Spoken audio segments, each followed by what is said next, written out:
So, I'm John Kane, and I welcome you to Let's Talk Native on this Tuesday, April 30th. While this program may not provide a path to spiritual enlightenment, we do encourage and in some cases start conversations. We don't do prayers or buffalo speeches. We take a tough look at our history, oppression, survival. We talk about culture, the arts, politics, and identity. And we may step on a few toes along the way, but our real goal here is to bring people together by breaking down what separates us. We'll take on the false narratives and provide critical thinking to all that is heaped upon us. And we do it all right here, live from the Cattaraugus territory of the Seneca Nation. So let's talk Native. But first, let me remind folks that our audio streams live at www.letstalknative.com. We stream live video of the show on Facebook Live, and our shows are available as podcasts on your favorite platform and on YouTube on our channel, Let's Talk Native TV. I am the host of Let's Talk Native, and I'm assisted by Jake Proud here in studio, who is managing our video and our sound. Still adjusting to being back from vacation, so catching up on things to do, which kind of led me to what I want to talk about today on the program. I working on a piece, a writing, kind of a writing assignment, talking about how the federal government has managed to impose its will on Native people when they, in their own originating document, they frame in one of the opening lines of the Declaration of Independence about holding certain truths to be self-evident and that all men are created equal, meaning man, not just men, but and what they talk about, that governments are instituted among men, deriving their just powers from the consent of the governed. Well, there's a couple of things when I hear that line, is whether the United States has a just government, and because certainly when you look at what the United States has done to to people of color, to non-Christians, non-Europeans, what they have done historically has been anything but just. And certainly as the United States has asserted its authority and dominion over people, they have not done so with the consent of people. And look, I'm not just talking about Native people here. We can talk about the people of Hawaii, the Kanaka Maoli. We can talk about U.S. imperialism, without even getting into the history of what Europe was responsible for.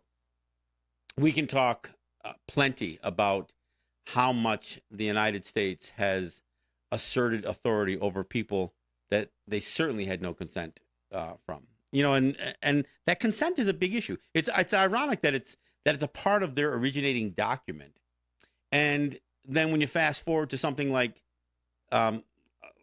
like the UN Declaration on the Rights of Indigenous People, one of the lines that are laced through the entire document refers to again a declaration of rights that constitute only the basic minimum standards for dignity and survival and well-being.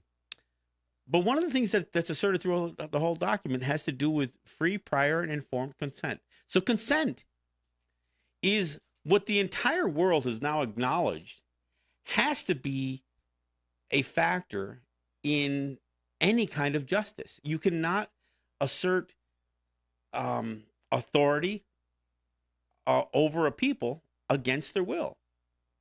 And as we deal with everything from tax issues to land use issues to our efforts to protect the environment and our future, basic things like education and economic development in our territories, what we see time and time again is the United States being an obstacle. And look, we don't have to talk about New York State trying to squeeze another $1 billion out of the Seneca Nation. We can look at just historically, and when you understand what their foundational documents say in the beginning and how much they contradict themselves over and go back and forth, you get left with what prevails. When we talk about treaties, for instance, and I'm not a fan of suggesting that that our identity is defined by treaties. All treaties ever did were almost all of them. In fact, one of the Mohawk words for treaty loosely translates to giving up our land for peace. Every treaty was about an incursion by the United States. But as we surrendered land, as we ceded land, as we yielded to their demands, we were never given anything back. The only thing that the United States ever would do in these treaties was assure that this would be the last time.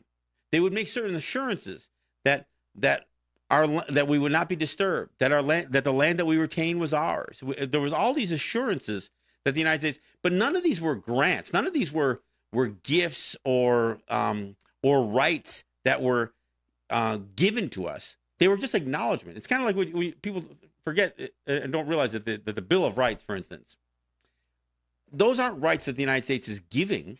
Those are rights the United States is saying that those are enshrined, and those are natural rights that the United States will not violate. They will not take those from you. It's not that they're giving them, and that's the same thing that goes for what people look at as treaties. Treaties never gave us anything. They usually took something, but in an effort to appease us as they were taking lands, or as they were taking certain things, or asking for rights of way or whatever else, they said, "Now keep in mind, the land is yours, and we're never gonna disturb you," as they would continue to disturb us. But the thing about these treaties is that these are essentially pieces of legislation. These are laws that the United States, that the President of the United States negotiates, and with the advice and consent of the Senate. These are pieces of legislation. In fact, the United States would suggest that treaties are the supreme law of the land, even as they reserve the right to abrogate treaties. But I think it's important that people realize that, and it really comes to play with things like gaming. There's this belief that somehow we were given something, that New York State or the federal government gave us the right to get into this business. When in reality is that they only recognized that we had that right, and in fact, even as they were recognizing, we're trying to grab some of the freedom to do those things away from us. In 1987 or in 1988, when the Supreme Court ruled that the cabazon in California could conduct high stakes bingo operations, they didn't give them the right. They acknowledged that they had the right, and what they said in their ruling was that if a state had gaming, then Native people could have gaming. Which, in a way, that sounds great, but what if a state doesn't have gaming? So our ability to get involved in the gaming industry is based on or is dependent on whether the state has gaming. So right off the bat, the ruling in Cabazon wasn't giving us something. It actually took a little bit away. The Supreme Court acknowledged that we had the right to do gaming, but then put a little bit of a provided in there, provided the state already has it. And why would that be? And yet we were so excited to get a ruling that kind of went in our favor that we didn't object to it. Within a year, the United States would pass the Indian Gaming Regulatory Act, which would further diminish our own freedom to do gaming by imposing a player in the mix, by almost requiring that we have a certain relationship with the state that we're in to do this gaming, enter into a gaming compact with the state. Now, there was no requirement for us to pay the state unless they incurred costs associated with it. Although there was an allowance for revenue sharing if the state yielded something, and which is again the last 10 shows have been on that. But my point in this whole thing is, even as some of these pieces of legislation are pushed through, they are never giving us something. They may be acknowledging that we had a right, and if anything, even as they're acknowledging, they're trying to take something away. So for anybody out there saying, "Oh yeah, you Native people, you Indians have it so lucky. You get to not pay taxes. You get to not do this. You get to not do that. You can do." Look, the hard-fought battles that we have over everything from taxation to to trying to eke out an economy is never been a gift. And our ability to do certain things is not based on a right given to us by the federal government. It's based on certain things that we basically have never surrendered. But yet again, we get back to this idea of consent. What the United States has tried to do with their laws, and everything from their tax laws to regulatory constraints, have tried to say that if we don't have it stipulated in a treaty that we have a certain right to do something, that we don't have it. And of course, that's completely backwards thinking. And while that has been the policy that they tried to work with when they're imposing their will on us, time and time again, courts have said, wait a second. If you have it stipulated in a law that you pass that it applies to Native people, so whether it's a tax or whether it's some sort of prohibition, unless you have stipulated that this law includes Native people, I'll give you an example. We had a law called CHIPRA, or not we, but the United States passed a law called CHIPRA, the Children's Health Insurance Reauthorization Program Act, or CHIPRA, yeah. And at the tail end, and what CHIPRA was about was providing health insurance to children.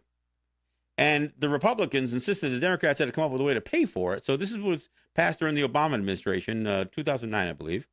And so the way the Obama administration fashioned a solution to paying for this insurance was to raise the excise tax, the federal excise tax on tobacco.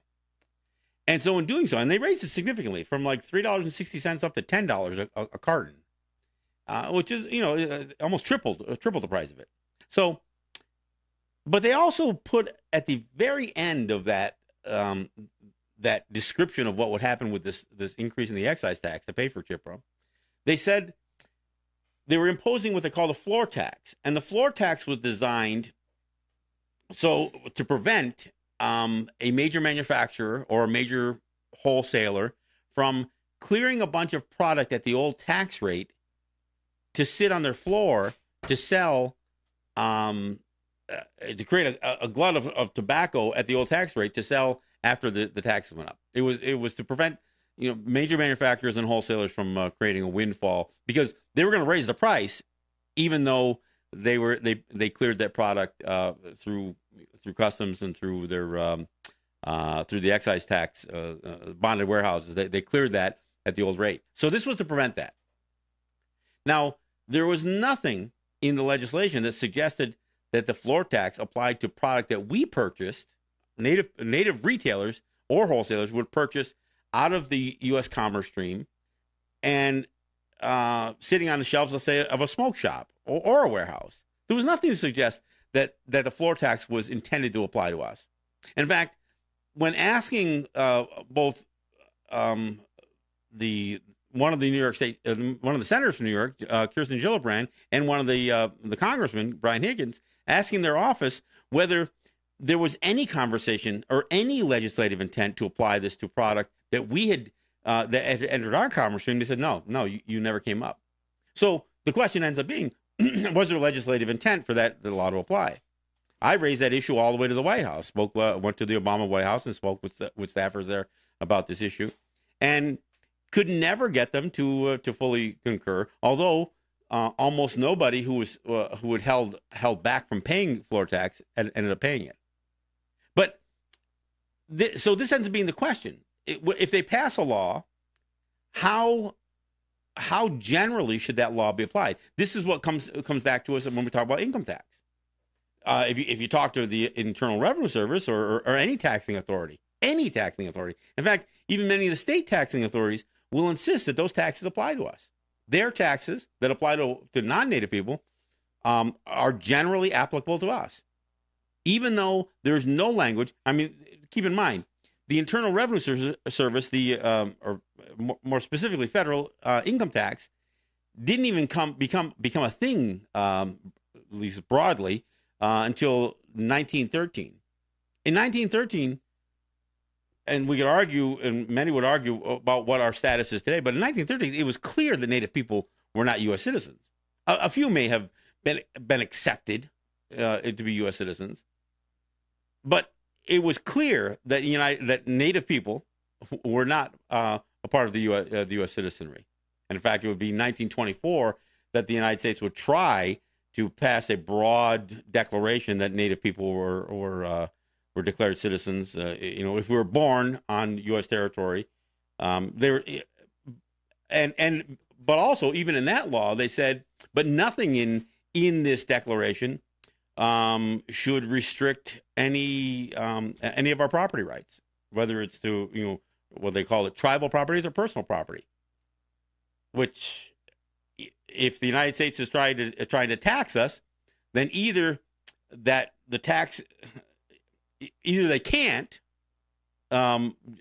without suggesting that they're violating the very law that says they made us citizens. I mean, or the law has to be struck, because that law includes a provision that says you're declared a citizen provided none of your assets are touched. So, I created this whole narrative that went through mostly using the language that the United States has used historically, whether it's, again, the opening line about governments deriving their just powers from the consent of the governed, or getting into some of the other contradictions to the way they treated people who never consented. And of course, you can't go through that history without realizing, what they built this house of cards that would become Native policy, federal Indian policy, what they built it upon. And of course, I've talked about the doctrine of discovery, or the doctrine of Christian discovery, before. This whole notion that the Christian nations of Europe were a superior being, and that they could essentially declare ownership of land title on any land that was only occupied by non-Christians. And not only could they declare the ownership of the land, but they could declare dominion over the people on that land. They could subject black people or Native people into slavery. They could take away our possessions. And even as they acknowledged that their right to title was subject to our occupancy of the land, they also, by saying that they could declare ownership of the title of land, they could declare the limits to that right of occupancy. And so you have the removal period, the removal act, and that whole period that would lead to the trails of tears and all of that other stuff. So you look at the blatant racism, the idea of, although it was, you would call it Christian European supremacy, it would quickly be clear that as they were going into lands that had people of color, it was white supremacy. White supremacy based on church dogma. That would be the foundation for, in fact, it would be the entire foundation for the United States claim to lands, to land title. And even that would have incredible layers of contradictions. So you got Justice John Marshall in 1823 saying that Native people, indigenous people, certainly could not hold title to land. They only had the right to occupancy. He says that in 1823, when 30 years prior, we have language from the Canandaigua Treaty written by George Washington's men that say, no, we acknowledge the land is yours. The property is yours, and the United States will never claim the same. So there's contradiction. And it's not that Washington would say this after Marshall would declare that Native people couldn't hold title. It was said 30 years prior. And then it would be reaffirmed over and over again after that. And yet today, we still have folks like Ruth Bader Ginsburg. We still have people citing the doctrine of discovery as the foundation for asserting not just land use and land title, but jurisdictional issues. And again, I got to go back to John Marshall in this Johnson v. McIntosh case, and I've cited it before, when he basically creates this whole notion that the United States could essentially declare conquest over lands and peoples simply because they say so, simply because they said, "Oh, well, we came upon you, and you're not Christians, so we can." Our discovery is the same of you is the same as our conquest of you, and that was a view that a Supreme Court justice, the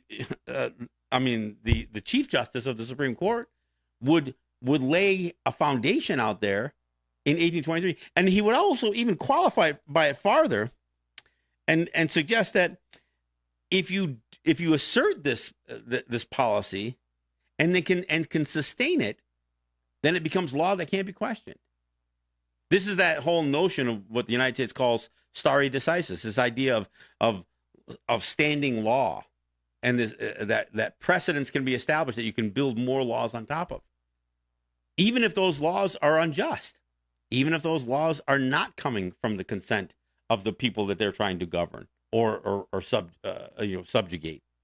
So this whole notion that you can that based on race, religion, and origin, white people could basically say, we own you, we own your land, we can decide where you're going to live and how you're going to live, we can wipe out your economy, we can do all that stuff, and we have the legal right to do it because we say we do. Again, just government or unjust government. And even as the contradictions would play out year after year after year, you learn that every one of the rulings that goes our way, there's an attempt to bury it and always go back to the same laws and the same case law that assert dominion over Native people. Even as the entire world. I mean, in 1913, you have the world acknowledging that this whole notion of stripping away a people's national character and supplanting it with the national character of another government is wrong. Not only are they saying it's wrong, the international community was already calling this process of denationalization, they were calling it a war crime. 1913. That's a decade before the United States would try to declare that all Native people were U.S. citizens. So 10 years prior to the United States trying to wipe out our national character and supplant it with theirs, the international community is already saying, no, that's wrong. That's a war crime. And in fact, that subject will not go away. By the end of World War II, and you have major thinkers that are saying, no, denationalization is not strong enough. That's not a strong enough word. It doesn't really capture what's going on. The word genocide is developed in the mid 40s, and the word genocide includes the idea of murder and massacre and the destruction of a people and economy, physically, emotionally, but it also talks about stripping away the character. Again, the national character, the idea of taking children away, specifically genocide. One of the determining factors of whether that constitutes genocide has to do with taking children away, and stripping the children of the culture, and in fact, going beyond that, stripping them of the right to reproduce. These are all the things that were being asserted in the international community that had nothing to do with us. 1913, they were talking about Native people when they're talking about denationalization. They're talking about Europeans.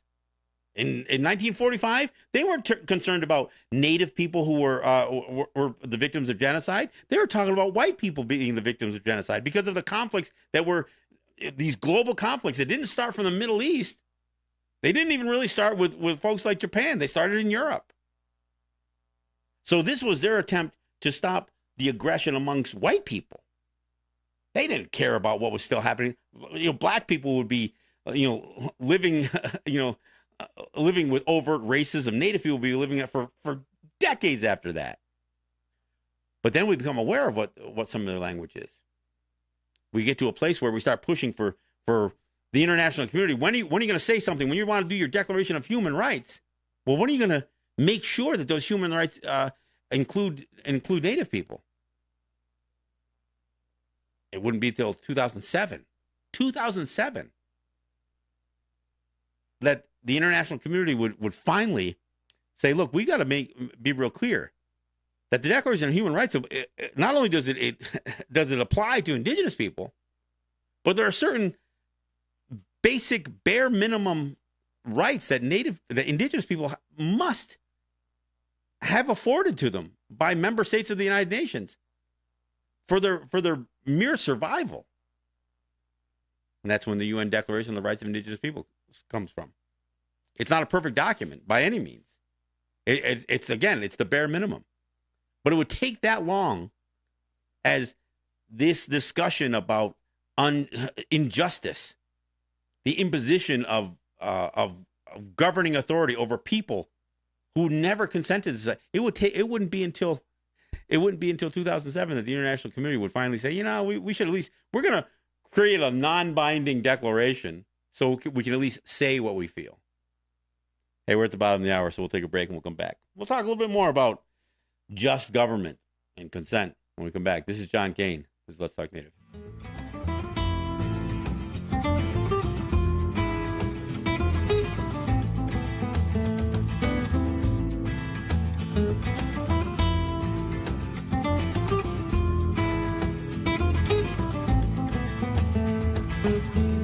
Fog is lifting off the ground and winter's coming on, and I'm disliking you. The geese have all gone, following you along, and I'm disliking you. And in my mind I see you smiling, and in my heart I know you're traveling, and I know your mind's on the prairie.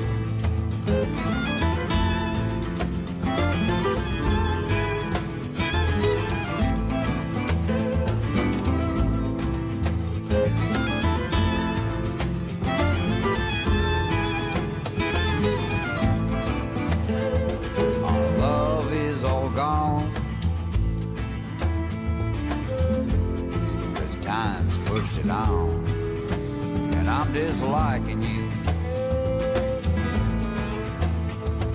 Seasons come and gone, but your memories linger on, and I'm disliking you. And in my mind I see you dining, in my heart, I feel you pining, you're pining, and I know your mind's on the prairie.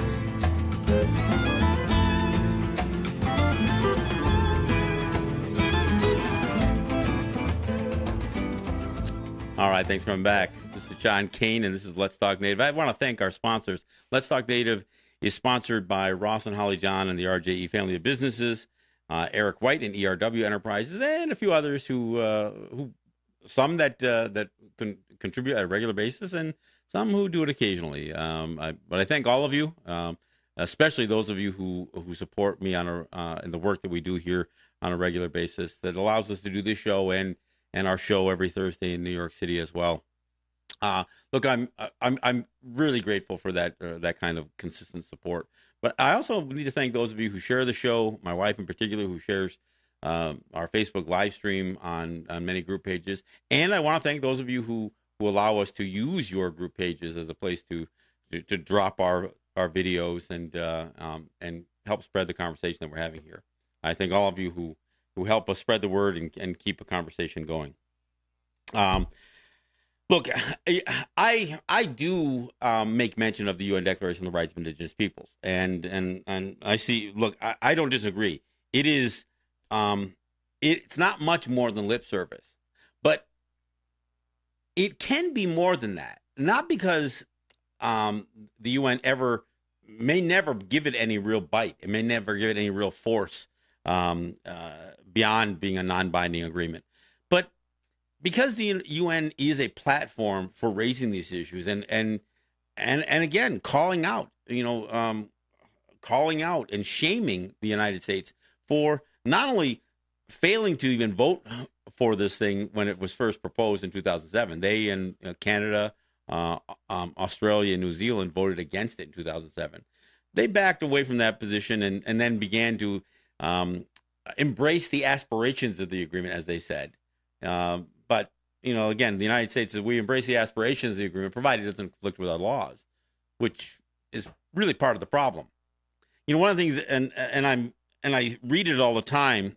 I should have it memorized. I shouldn't actually even have to read it. But in the preamble of this agreement, and it goes to attacking that foundation, that doctrine of discovery foundation that so much federal law about Native people is built upon. In that preamble, it says, affirming further that all doctrines, policies, and practices based on or advocating superiority of peoples or individuals on the basis of national origin or racial, religious, ethnic, or cultural differences are racist, scientifically false, legally invalid, morally condemnable, and socially unjust. Now, again, we get into this word about what is just and what is unjust. We also, it actually goes so far to say that any doctrine, policy, or practice based on this or advocating superiority is legally invalid. So where does it leave? Where does it leave U.S. law? Where does it leave all the U.S. law that is imposed upon Native people who never consented to it, who never consented to being under the jurisdiction of U.S. law? Where does it leave? Where does it leave any of that and the validity of their law when you know that the foundation of it was based on this European notion that the Christian nations of Europe believed themselves to be superior? In fact, they looked at Native people and people of color, black people, even a century later or centuries later, as the United States would go into places like the Philippines and other Hawaii and others. They looked at people as if we were inhuman, that we were less than, not just less than them, not just lower on the human scale, but in many ways. And in fact, it was flat out said that there was some question about whether we were actually human. Even in this idea of trying to convert Native people and other people of color into their religious dogma, there was a debate whether we actually had, in their view, had the souls of a white man. Could we really be converted to their religion if we weren't human? Because an animal can't have a soul. Now we can get. I don't really want to get into that whole debate whether we have souls or not, but that's the view. That's the condescending view that was held towards black people, towards Native people, towards indigenous people throughout. Indigenous people who were affected by imperialism and colonialism from the Christian nations of Europe. That's just what they had. And again, to cite the specific quote that I referred to as in again, Supreme Court Justice John Marshall in 1823, and this one really takes me aback. It says, however extravagant the pretension of converting the discovery of an inhabited country into conquest may appear, if the principle has been asserted in the first instance and afterwards sustained, it becomes law and the law of the land and cannot be questioned. Just think, let that settle in for a second. So the United States says simply because Europeans who are there where they come from, because white people can claim to have discovered a non-Christian people, they can equate that discovery of a people with conquering them. And I got to tell you, the worst part of this is that many Native people have bought into this bullshit. I've heard Native people talk about, oh yeah, well we were conquered. I've heard white people say, well, you were conquered, get over it. Wait a second, where did this conquest take place? And in fact, proof that it didn't take place is the idea that you have a white man in a black robe literally saying, no, we didn't really conquer you, but we discovered you, and that's the same as conquest. So by virtue of us saying that we conquered you, we conquered you. I mean, and our people have bought into this stuff. I mean, how many Native people will still pledge allegiance to the American flag or sing the national anthem, or on the Canadian side do the same thing with the Canadian flag? Because this notion of the doctrine of discovery, it didn't just stop with. I mean, it got codified in the U.S. law by John Marshall in 1823, but once it did, Canada embraced it, Australia embraced it, New Zealand embraced it. Some of the European colonies across Africa embraced it. No, this was it. This is how Europe went into Asia. I mean, they basically could say that, look, we as Christians have the right to declare dominion over people who aren't Christian, and we can not only take their land, but we can equate our mere presence on their land as conquest, even if there was no conflict. I mean, the vast majority of Native people in North America were never at war with white people. I mean, look, the Haudenosaunee, at some level, there was some participation, by some on the side of the British, by some on the side of the Americans, and even going before that, some on the side of French. There were some Native people, the Hurons in particular, but there were. I mean, look, we got sucked into some of their conflicts, but there was really no actual declaration of war between the Haudenosaunee and the United States, or Great Britain. There were pockets of Native mercenaries who fought on either side, but that, we were never a part of their peace treaties at the ends of their conflict. So there was no surrender, there was no conquest. If you look at what the United States calls their 465 or whatever the hell the number is of federally recognized tribes, if you look at that number, the vast majority, I mean, there was only a couple dozen, literally a couple of dozen armed conflicts between the United States and Native peoples. And the United States didn't win them all. The vast majority of what the United States calls conquest or dominion over Native people was done with a pen. It was not done with a rifle or a sword. It was done by them just saying it, just writing it down.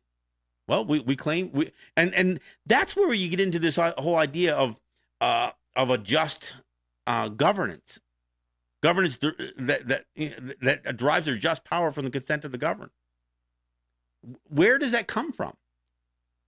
I mean, when the United States passes laws that they will later say, oh yeah, they apply to you. Yeah, federal income tax, yeah, that applies to you. Well, where does it say that? Well, we didn't say it, but we're just saying it generally applies to you. Yeah, but when did we agree to that? We weren't at the table. In fact, we weren't even a part of that conversation. And when you did decide to try to create a law that would allow us to be U.S. citizens, whether we wanted it or not, you tried to impose it upon us, and you even threw language in there and said, oh, but none of our property would. Well, our money, our assets, I mean, our wealth is not a personal property. And yet you will still have tax officials today that insist that they can take a piece of the income that we have created for our families. And again, when I say the problem is that we're complicit in this thing, tribal governments, they pay taxes. I guarantee every person sitting on Seneca Nation Council is paying, they get paid for the service that they're supposed to be providing as an elected official for the Seneca Nation. Yet the United States gets a piece of that income. The very income that they're getting for the service that they're supposed to be rendering to their people, they have to give 25% of that to the federal government or more. Probably more than that, because those Seneca counselors are paid pretty damn well. Every business, they may be figuring out how not to pay federal income tax, but they're all paying it. They're all paying it, or they're trying to make a deal. Some fight it. And the problem is, for all those Native people who do fight paying federal income tax, and state income tax, and which is an easier battle, but all our people who fight these things, they never establish, again, remember that whole idea, stare decisis, this idea of legal precedence? The federal government will, if a compelling argument is made that taxing authorities or prosecutors can't overcome, they'll dismiss the case. They'll throw the case out. They won't rule in our favor. They'll just dismiss it. So there never establishes precedent. Their whole legal foundation, their whole process, which is built on this creating standing law that they can build laws upon, and they could cite later on to determine the outcome of future conflicts, will just wipe out any legal argument that can be used by Native people later on. This, again, and I know white people get troubled by this. This is what systemic racism looks like. I know we can do all these conversations about the black boy and the white boy who grow up together and have different different life experiences and different opportunities. Yeah, that's systemic racism too. But you want to know what real systemic racism is? When a whole foundation of law has been used to subjugate a people who have never consented to that subjugation. And in fact, here's the thing.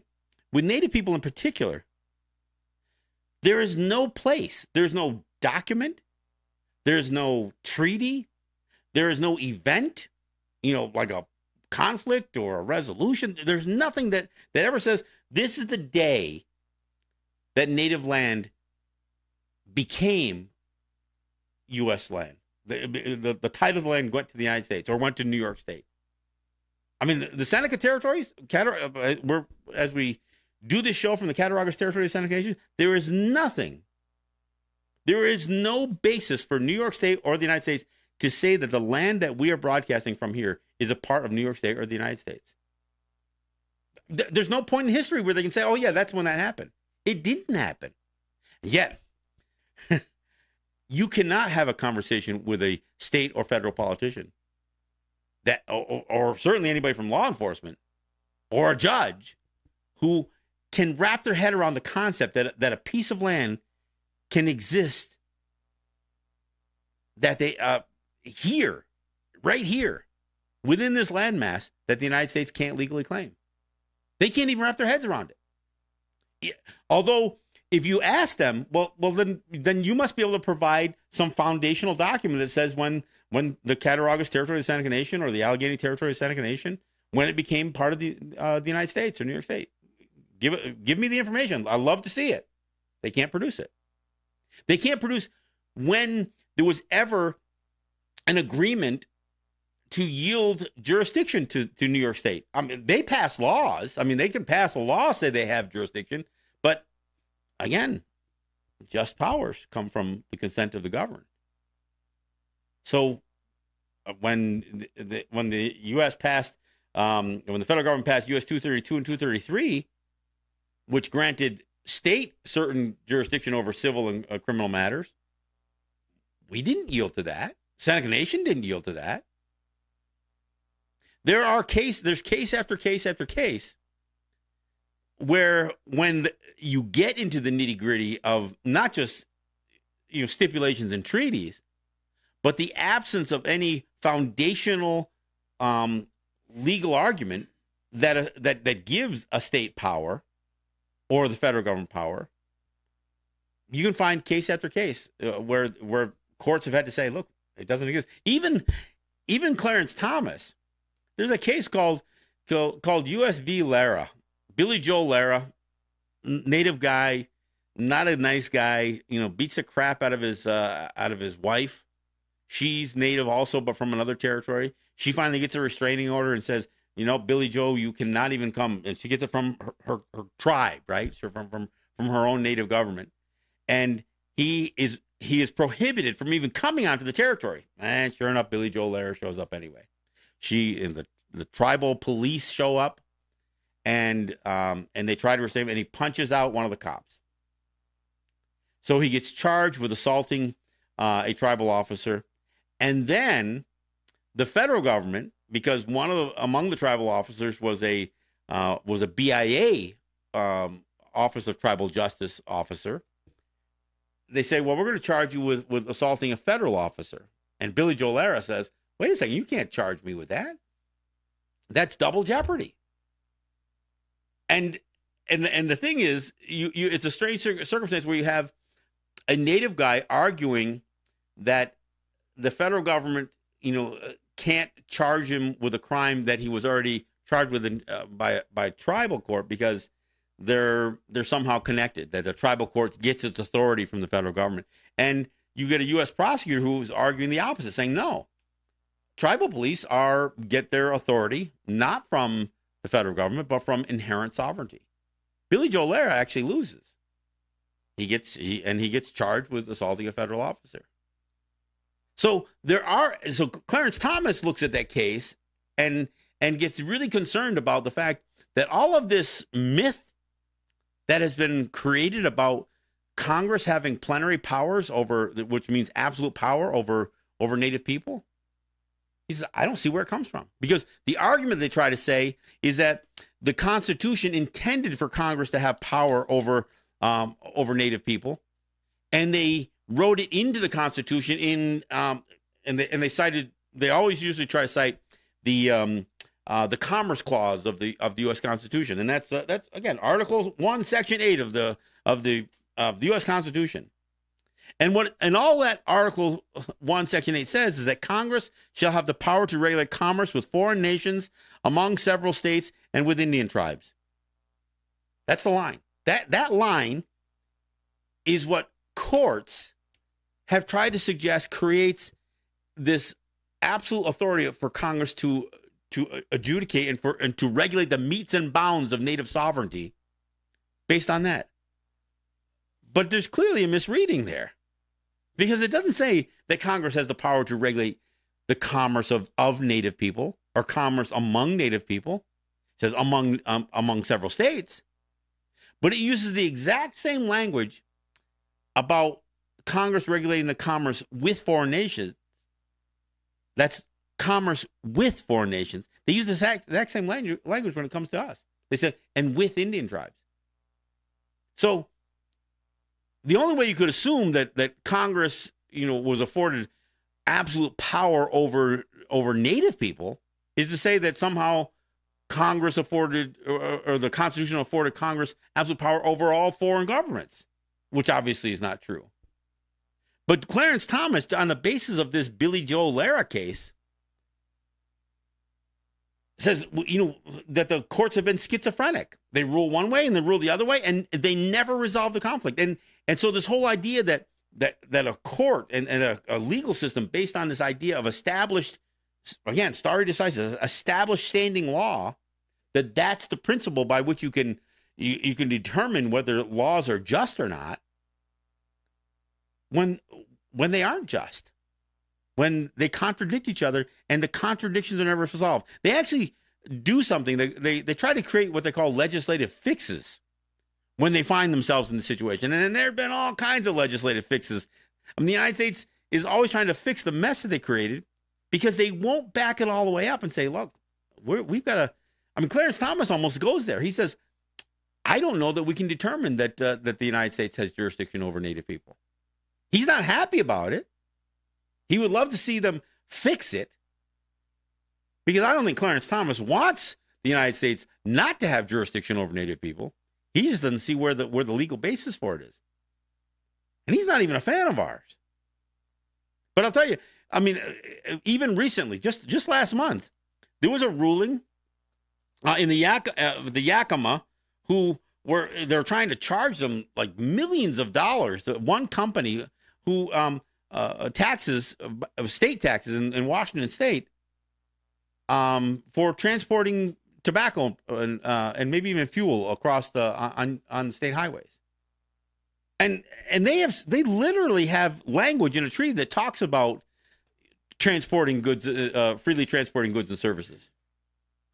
But even one of the Republican nominated justices, Neil Gorsuch, he actually agreed with Ruth Bader Ginsburg, and their conclusion was that the Yakima had a right to move goods freely to and from market, and what they said is that the courts must give effect to the terms when dealing with treaties, especially they must give effect to the terms as the Indians themselves would have understood it. That's the language of their ruling.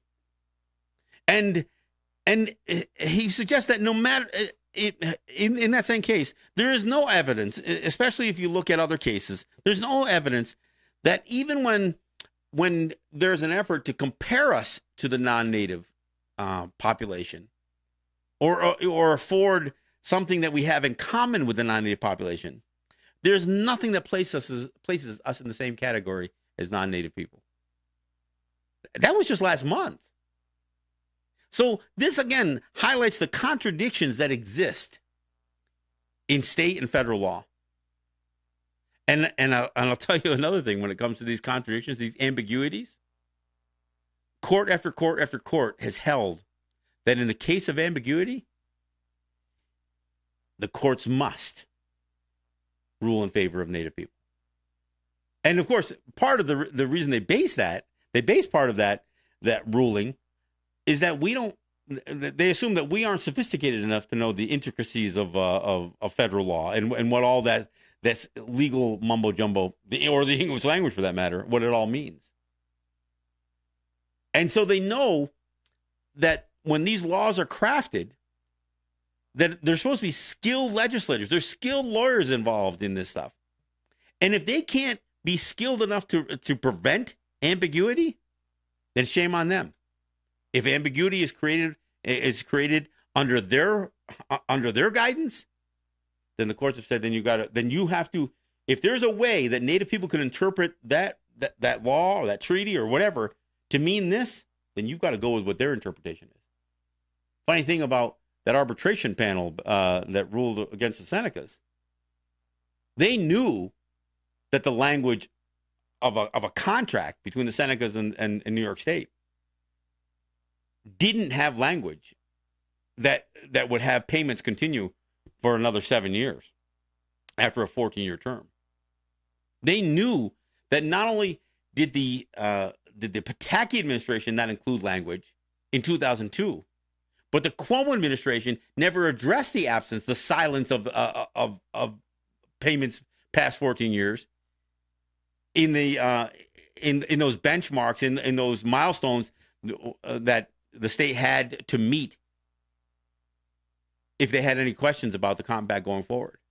They knew that both a Republican administration, 3 governors later, and a Democrat administration, that neither one of them demonstrated enough sophistication to support the argument that the current sitting governor was trying to make. And yet, they would not do what court after court after court has always agreed to, that if ambiguity exists, then rulings must go with the less competent is the way that we were referred to in some of those rulings, the less competent party to these agreements.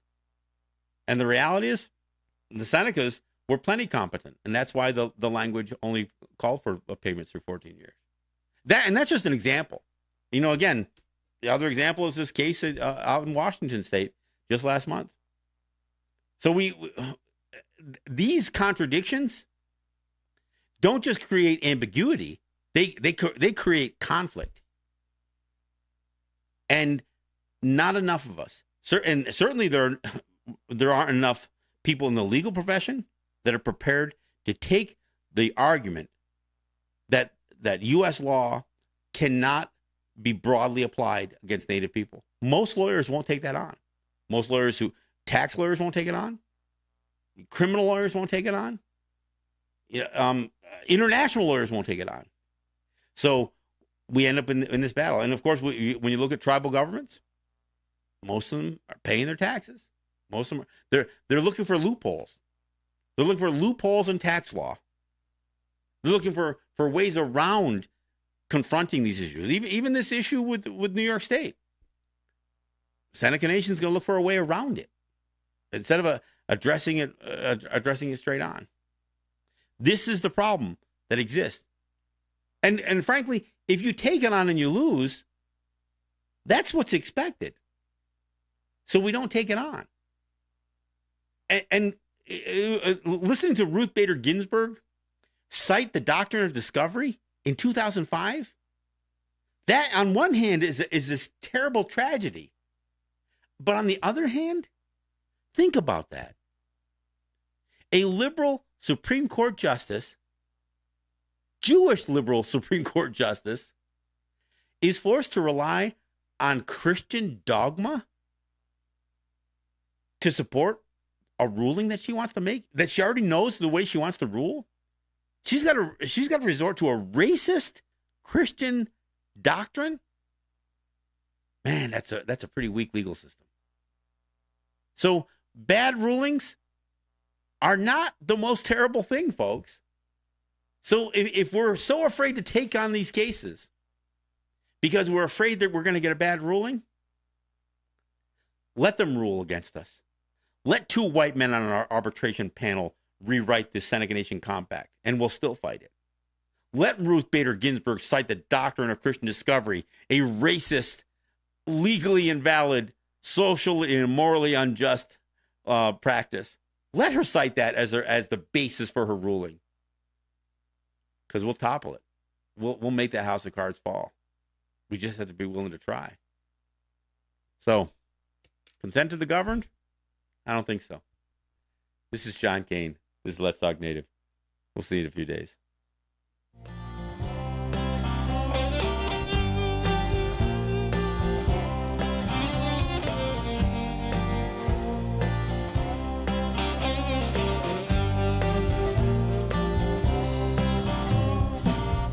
Razor wire cut you to the bone, son. It can make meanest long for home, and it's a crying shame. Just yourself to blame. And every morning when the sun comes up, you stand in your cage like a little pup. You wait for the man to turn the key. You step outside to greet. I raise a white. It's a crying shame. Late at night when all the killers are down, I hear the teardrops splashing on that concrete ground. It's a dangerous game.